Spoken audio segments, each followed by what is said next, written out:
नमस्कार मित्रांनो, अजून एक नवीन कथेत आपलं स्वागत आहे। सध्या मी 35 वर्षांचा आहे आणि माझे लग्न झाले आहे। माझ्या लग्नाला जवळपास 8 वर्ष झाली आहेत। माझे नाव सचिन आहे आणि माझ्या बायकोचे नाव वीणा आहे। ही कथा थोडी जुनी आहे। मी दिसायलाही खूप देखणा आणि हुशार आहे। माझी बायको पण दिसायला सुंदर आहे। आमचे ठीक सुरू होते, पण कधी कधी वेळ आपल्या सोबत काहीही करून घेते आणि तशाच माझे पण झाले आहे। ही कथा माझी आणि माझ्या पत्नीची लहान बहीण निकिताची आहे। बायकोची लहान बहीण असेल तर विनोद करायला खूप मजा येते असं म्हणतात, आणि हे बरोबर आहे। आणि कधी कधी गंमत जास्त पण व्हायची। खूप आमच्यात मजाक व्हायच्या, पण पुढे जाण्याचे धाडस माझ्यात नव्हते, कारण माझ्या मनात कुठेतरी माझ्या पत्नीची बहीण असल्याची भावना होती।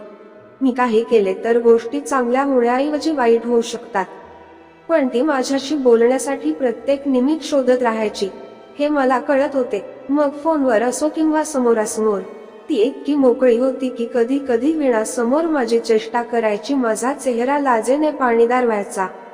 मी वीणाकडे तक्रार केली तर वीणा म्हणाली, हे निकिता माझी बहीण आहे, मला एकच बहीण आहे, त्यामुळे समजून घ्या, ती लहान असल्यामुळे जास्त हट्ट करेल।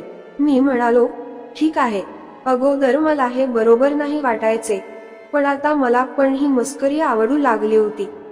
पण मनात कुठेतरी हा विचार येऊ लागला होती की काहीतरी गडबड नको व्हायला।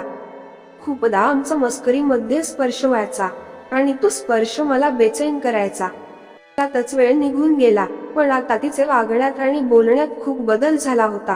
काय सुरू होते तिच्या मनात तिलाच ठाऊक, कारण तिची मस्करी खूप वाढली होती आणि वीणा नसेल तर अजून जास्त मस्करी करायची। कधी कधी मला हे चांगलं वाटत होते, पण मी पुढाकार घ्यायला घाबरत होतो। एक दिवस माझ्या बायकोचा वाढदिवस होता। तिच्या वाढदिवसाच्या एक दिवस आधी मी निकिताला बस स्टँडवर घ्यायला गेलो होतो। मी त्या दिवशी नोकरीवरून हाफ डे घेतला होता, त्यामुळे मी आपल्या तयारीमध्येच होतो।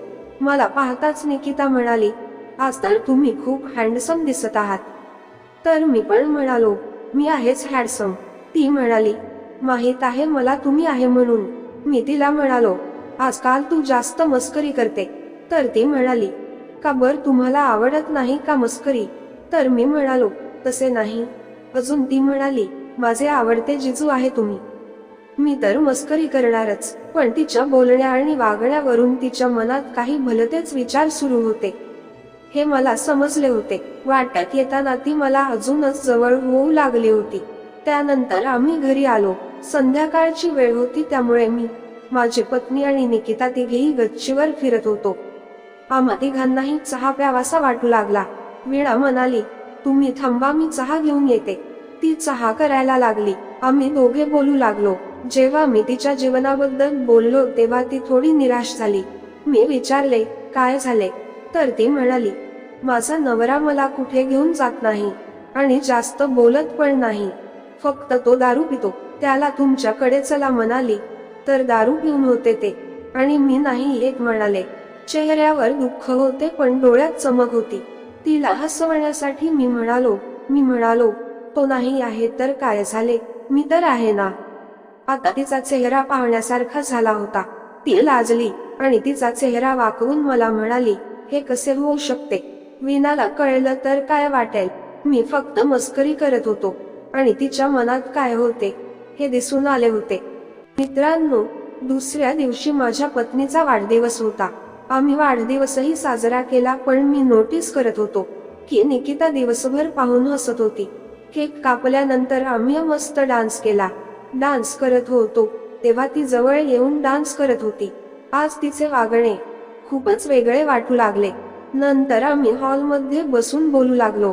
थोड्या वेळाने माझी पत्नी म्हणाली, मला खूप झोप येत आहे, मी झोपायला जात आहे। तुमचे बोलणे संपले की तुम्ही पण झोपा।